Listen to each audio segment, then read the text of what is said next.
Karthik sir, thank you lot. Because of you మా cinema quality level వచ్చింది.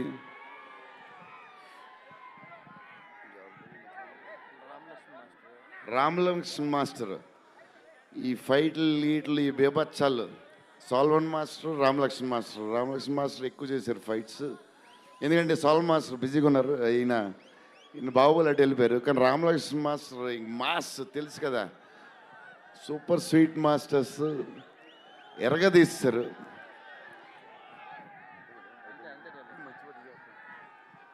Darling, ఈ మారుతి గారు ఇది పాపం ఇది 3 సంవత్సరాలు స్ట్రెస్, పెయిన్, బాధ్యత అన్నీ కలిసి వచ్చేసినాయి. సో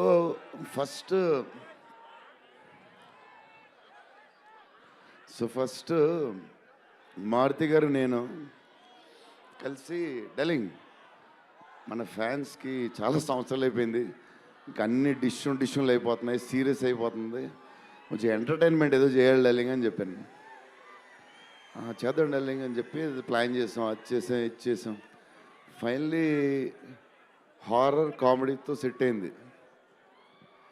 స్టార్ట్ అయింది, సినిమాలు వెళ్తూ ఉంది, రాస్తూ ఉన్నారు, చేస్తూ ఉన్నారు, అది చేస్తూ ఉన్నారు, వెళ్తూ ఉంది. విశ్వప్రసాద్ గారు అన్నిటికి రెడీ అంటున్నారు. కథ ఒక పేస్కి వెళ్ళేసరికి క్లైమాక్స్, నేనైతే మారుతి గారు రైటింగ్ ఫ్యాన్ అయిపోయాను, సీరియస్ చెప్తున్నాను.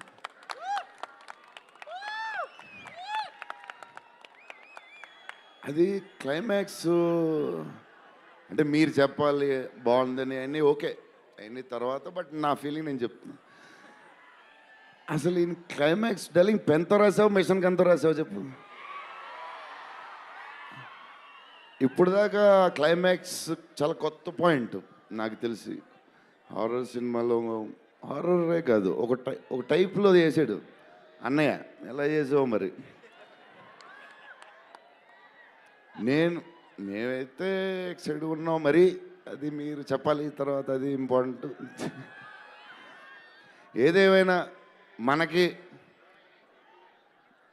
డార్లింగ్ 15 ఏళ్ళ తర్వాత ఎంటర్టైన్మెంట్ ఇచ్చాడే, మరి చూసుకోండి. అది సంక్రాంతికి వస్తుంది. మరి సంక్రాంతి సినిమాలు అన్నీ బ్లాక్ బస్టర్ అవ్వాలి, అన్నీ. Very important.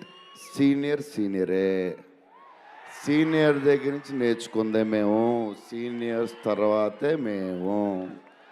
100% సంక్రాంతి అన్నీ బ్లాక్ బస్టర్ అవ్వాలి.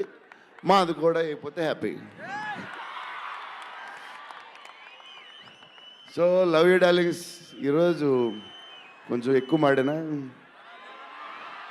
వస్తుంది, అప్పుడప్పుడు వస్తుంది, ఒకరోజు ఎరగదీస్తా. Love you darlings. ఆ రోజు ఈ రోజే ఇరగ తీసేశారు మీరు అసలు ప్రభాస్ గారు. డార్లింగ్స్ రేపు ట్రైలర్ చూడండి. విశ్వప్రసాద్ గారు బడ్జెట్, ఈయన మెంటలు అన్నీ వదులుతాయి. Okay darlings, love you.